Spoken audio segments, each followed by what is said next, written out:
Hi, it's Jerry Roberts back with another edition of Newsmakers Journal of the Plague Year. And today is Sunday, July 26th, and it is exactly 100 days until the November 3rd election. And so we've got a special Political Junkies episode, a very special guest, a good friend of mine, my writing partner at Calbuzz, Philip J. Trounstine. As every school child knows, Phil is one of the most experienced and distinguished political writers in California, a pollster, academic, brief career as a public servant, an author, a great man altogether. How are you, brother? I'm doing all right, my friend. All right. Well, I've got 6 key questions about the presidential race, 100 days out, and I know no one better than you to answer them. The first is, what is this election about? Every re-elect for a president is, in a sense, a referendum on his performance. And it seems, given the conditions of the pandemic and the economic downturn and the protests and Trump's proclivity for hogging the spotlight, to be that the case more than ever. But he's got to make it a choice election. He's got to say, wait a minute, this is a choice between me and Biden. So far, he hasn't been able to do that. What's your take? I agree. I think he needs to make it a choice election, but I don't believe he's been able to do that. What do people want in a president just at the 30,000 foot level? When you look down over time, the old Ralph Whitehead formula is pretty good. They want somebody with a hard head and a soft heart. And in this particular election, they're looking for decency. They're looking for normalcy. They're tired of the upheaval and the chaos that Trump has thrown into their lives. And underneath that, as you say, you've got the issue of COVID, you've got Black Lives Matter and the whole racial justice issue, you've got the collapse of the economy, sub-issues, you've got Russia, you've got Trump's competence, and you've got what he's trying to make to appear to be anarchy in the suburbs. And so Trump's challenge is to try to somehow put the focus on Biden, which is virtually impossible for him to do because people know who this guy is. They know Joe Biden. Well, you can't make it up. Plus, he won't come out of the basement. I mean, he's very elusive. But is that a good strategy to just, stay out of the spotlight, do you think, at this point for him? I think if for Joe Biden right now, it's a terrific strategy. You could kind of remember the FDR was in a wheelchair. And he wasn't driven all around the country, and he led us through a war in a wheelchair. Joe Biden has got much more of the FDR strategy than he does the George Wallace or Mussolini strategy of constant mass rallies, which is Trump's model, and he can't do mass rallies because of the COVID. And so what's Trump got? He's standing up in a rose garden and giving these press conferences where every time he speaks, he makes some stupid remark, and he gets pummeled by everybody from the New York Times to Chris Wallace at Fox News. Yeah. Well, they also, the Trump campaign seems to be having some difficulty in settling on what their message about Biden is. They're trying to say he's senile, he's lost his cognition, which is kind of hard to do with Trump. Now it's more, he's going to be just a Trojan horse for AOC and all the socialists. And, look at all this upheaval. Look at all these riots. Is that going to stick? Trump saying I'm the law and order president and Biden's going to be for anarchy? I just don't see how, Jerry. Joe Biden just doesn't look like a red diaper baby. We've watched him. We've watched him for 5 decades in American politics, and he's a moderate Democrat who, if anything, is too conservative for some Democrats. he definitely made some moves in his past that make him suspect among the liberal wing of the Democratic Party. But nobody's ever been able to portray Joe Biden as a bomb thrower. And I think on the challenge of person, woman, man, camera, TV, I think Biden probably comes out ahead. You know, I got to hand it to Trump. I'm not sure I could have done all 5 of those. But anyway, all right, let's talk about the poll secondly. And of course, famously, everybody, including us, went down in flames 4 years ago, assuming that Hillary Clinton was going to win. And a lot of conversation about the polls. Biden now is dominating in every poll, both in a national level and in the key states. How reliable? You ran the San Jose State poll. You know a lot about polling, the intricacies of it. How reliable are these polls? Well, I think they're very reliable, and I think they were reliable in 2016. If you look at the national polls from 2016, they had it right on the money. They had Hillary Clinton winning the popular vote by 2 or 3%. And that's exactly what did happen. The mistake people made in 2016, both the media and the pollsters, was they didn't pay attention to key states. They didn't pay attention to, in particular, Wisconsin, Michigan, and Pennsylvania. And so by 78,000 votes over 3 states, Clinton lost to Trump by the narrowest of margins. And as you know, because of the history of this country, we don't elect people by popular vote. We have this crazy electoral college that gives extra weight to smaller states. And so Clinton loses in the electoral college. This time, pollsters are being very much more careful, and I think the media are being more careful to pay attention to key states.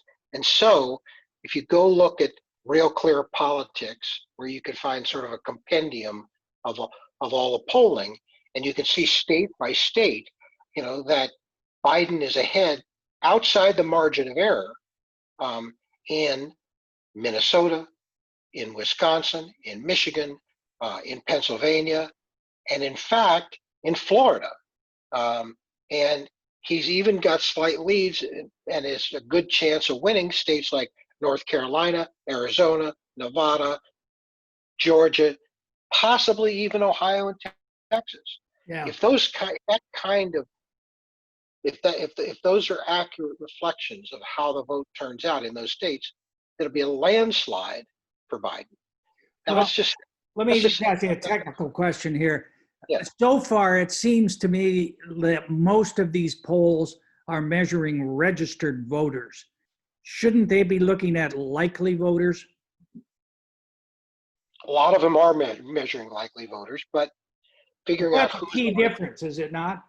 It's a key difference. And I have to say that when you get deep down into it, what the pollsters have seen is that there's some differences between online polling and in-person polling in terms of the average difference between Biden and Trump. For some reason, Trump does better in online polling than he does in in-person polling. Now, there's a lot of possible reasons for that. Nobody knows exactly why. But the important thing is that even in the online polling, where Trump does his best, he's not doing as well as he did before, and Biden is doing better than Clinton in those states. But you're absolutely right. They need to focus on likely voters, and figuring out who's a likely voter is not an easy task. It's always been a hard task. Yeah. All right, let me ask you this. Trump is already trying to essentially delegitimize the election with these attacks constantly on mail-in ballots. Right. We have a pandemic, so that it would ideally every state would have a very robust mail-in ballot operation. That's not the case. We see in New York where they try to go to mail-in A month later, they're still counting them. Georgia, they've had a major meltdown. So there's going to be problems. There's going to be problems. There's going to be states that take a long time to count. So there's going to be a lot of opportunity for mischief. What's your sort of prognosis about how the whole election apparatus thing turns out? I think it's an unknown factor. I think you're pointing to some real serious problems. Clearly, the whole attack on online voting not only is specious, but it doesn't make any sense because Republicans has done just as well in mail-in voting than they've done just as well as Democrats have. There's no partisan difference. Well, you and I are both old enough to remember when the first returns would come in on election night would be the absentee vote, and they would be overwhelmingly Republicans. Republicans have always used mail-in. Right. And how did Bill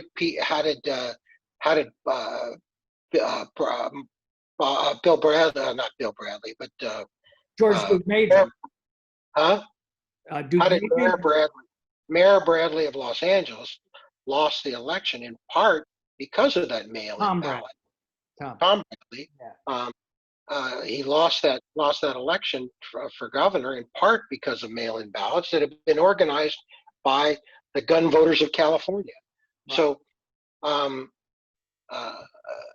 the gun owners of California. So, it doesn't make any sense, and yet because Trump can cause concern and uncertainty around that issue, it's an area that he's going to exploit. He's probably getting some help from the Russians in that regard, in raising that as an issue. So yeah, there's a chance that Trump is, and he's been setting it up to make it sound as if the election is not legitimate. That is that Biden didn't really win after the fact. My sense is, and I don't know that I'm right about this. My sense is Biden's electoral victory is going to be big enough that Trump's not going to be able to make the case. Well, and that leads to the next question, which is, okay, so say Biden wins and everybody acknowledges Biden wins except Trump, and Trump won't leave. And that's in every other previous election, that was never really a serious scenario that anyone talked about. I mean, you look at 2000 when Al Gore, lost by the narrowest of margins, maybe, but still, he conceded. And the peaceful transfer of power is something that's really distinguished the U.S. from other countries around the world. But now that's yet another norm that's at risk. I mean, what do you think? What if he says, "Nah, I'm not leaving. I'm staying"? Well, I think, and I've thought a lot about this over a long period of time, because you sort of begin to game out what forces belong to the Supreme Court. Doesn't have very many forces. They don't have many armed forces at their disposal. Congress doesn't have a lot of armed forces at their immediate disposal. They've got the Capitol Police. The Supreme Court's got the federal marshals, and as commander in chief, theoretically, the President of the United States has the entire U.S. military and the Secret Service and the FBI, and he's got the guns. He's got the guns, the planes, and the weapons. So the question is, how do you remove somebody who doesn't want to be removed? I think the answer lies in what we saw in the aftermath of the protests in Washington, where the military said, "Wait a minute, we are not going to be used this way." And the generals, retired generals that could speak, and then we heard from confidential sources on the inside, the military basically sent the message to Trump, "We will not be used this way." And it's my sense that the American military is going to be dedicated to the Constitution, and therefore the outcome of the election as it's tallied, and that they're not going to be Trump's personal strike force. Well, what about these federal goon squads that he sent up to Portland that are gassing people, busting heads. Now Seattle, they've sent them there, in Chicago and so forth, threatening to send them to all kinds of cities because of the quote unquote disorder. I mean, it looks like he's got a pretty good handle on those troops. He does, and he's got those. But troops is not the right word. He's got those agents. Those people are not troops. They're not soldiers. They're border patrol agents, DHS people, and there are various different agency folks that he has command over, that he's managed to turn into a kind of a brown shirt, personalized strike force. But they're not military troops. In fact, if any of these governors decided that they wanted to, they could call out their own National Guard, that is military troops, and arrest those guys that Trump has sent into the city on charges of rioting, on charges of kidnapping, on charges of misrepresenting themselves because they don't have any identifying uniforms or badges or labels on themselves. You could wind up with, let's say they tried to send those troops those forces into Oakland. Gavin Newsom, where there was a real riot last night. Right. I mean, Gavin Newsom could conceivably call out the National Guard and say, get those guys out of there. I mean, so shake it all down. And what we're talking about is disorder and chaos. And Trump thrives on disorder and chaos. And obviously, it appears he's trying to pick a fight with Democratic mayors.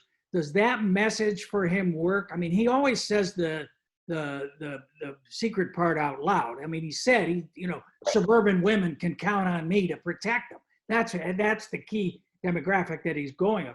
Are the white suburban voters, who have more and more switching to Biden, are they going to look at this and say, oh no, this is what it's going to be like if Biden's president? Or are they going to say, wait a minute, he's the president, he's the one who's causing that? Is that a law and order message going to work for him? I think it's awfully hard, Jerry. I'll tell you. Portland has about a 3% black population. Maybe is about 3%. Yeah, it's small. But look at the wall of moms, followed by the wall of dads with their leaf blowers to blow the tear gas back toward the cops, and then the wall of veterans. That's kind of amazing if you think about it. This is not just Bobby Seale and Huey P. Newton and Eldridge Cleaver on the streets of Oakland, or on the steps of Sacramento with some shotguns and their black berets. These are suburban women who are marching in downtown Portland. Yes, there's a bunch of sort of opportunist agitators on the left who sneak in there and they start smashing stuff, but and that's not good for the movement. But by and large, this is an expanded movement like nothing you and I experienced back in the 60s. What we saw in 1968, 69, 70 were sort of the tip of the spear. This is way down the body of the spear. All right. Let's get back to the election and hope that we don't have a civil war, but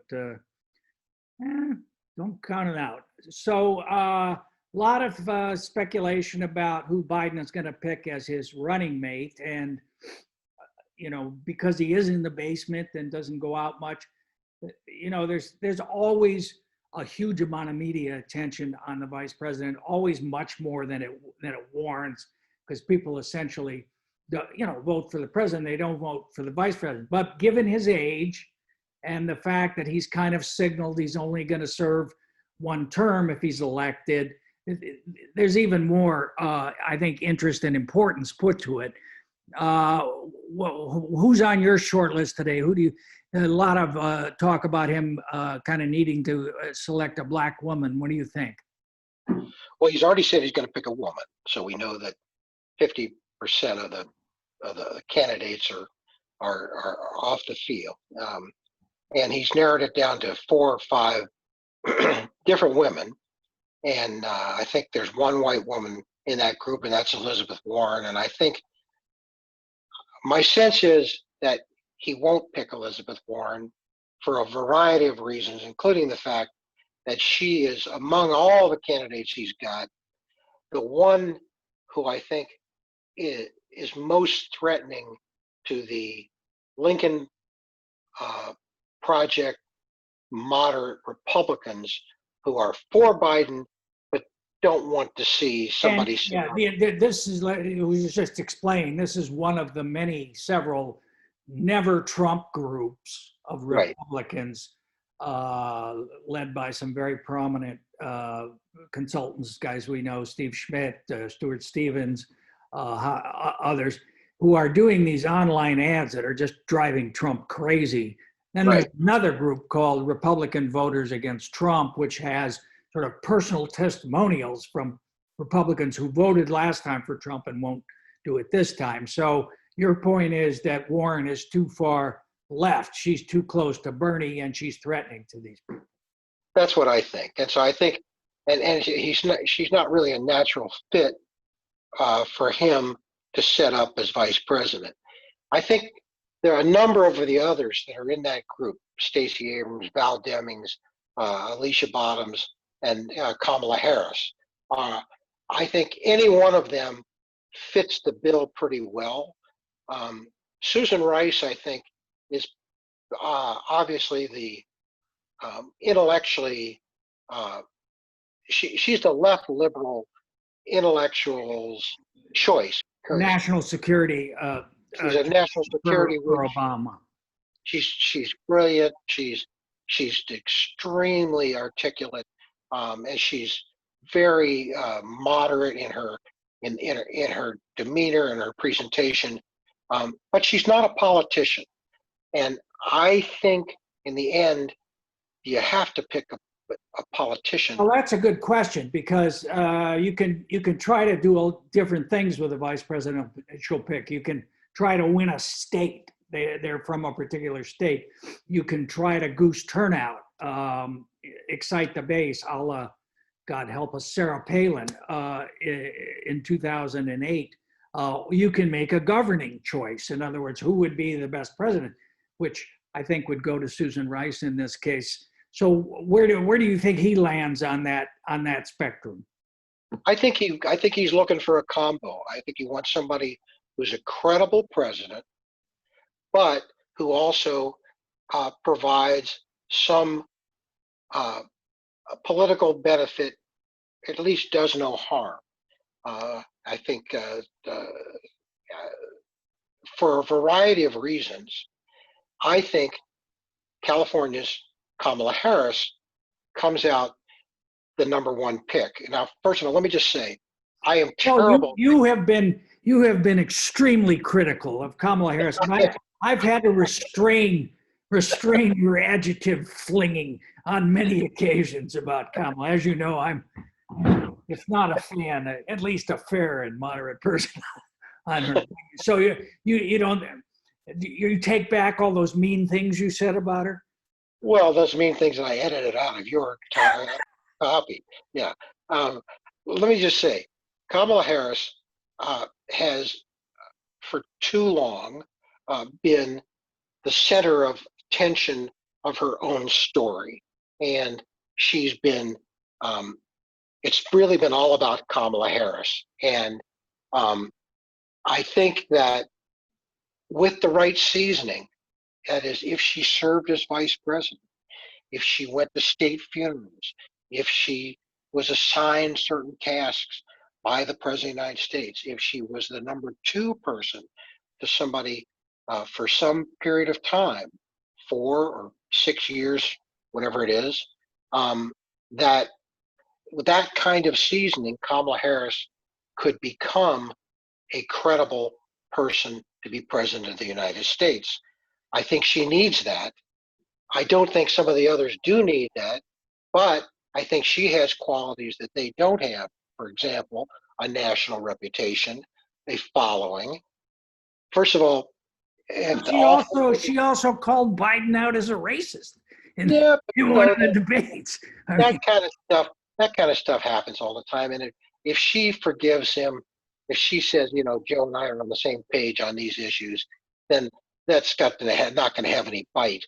The thing is that she's got some gravitas as a national leader that some of the others who are very credible people don't really have at this point. I think also the reason it needs to be a black woman is if you think about key places that Biden needs to win. He needs to win Detroit. He needs to win Milwaukee. He needs to win Pittsburgh and Philadelphia, places where large numbers of black voters did not turn out for Hillary Clinton, but with Kamala Harris as the vice presidential choice, might well turn out in bigger numbers and thereby help Biden win those key states. I think she could also be very helpful in Florida, not as much as Val Demings would be, but I think she could also help in Florida. what about Tammy Duckworth? I just don't think Tammy Duckworth brings enough to the table and to be the vice presidential, to be a credible president in the eyes of most people.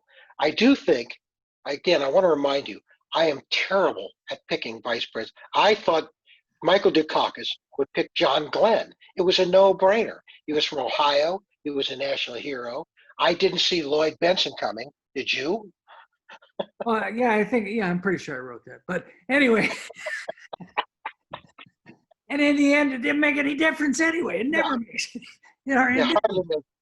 Dan Quayle. Okay, I didn't see. I know you had that one up your sleeve. Well, I had that one in my back pocket. Yeah, of course, everybody knew Bill Clinton was going to pick Al Gore because what could make more sense than two Southern white guys? But that was a case where there really was some good synergy, but I think that was a generational pick as well as a regional pick. Yeah.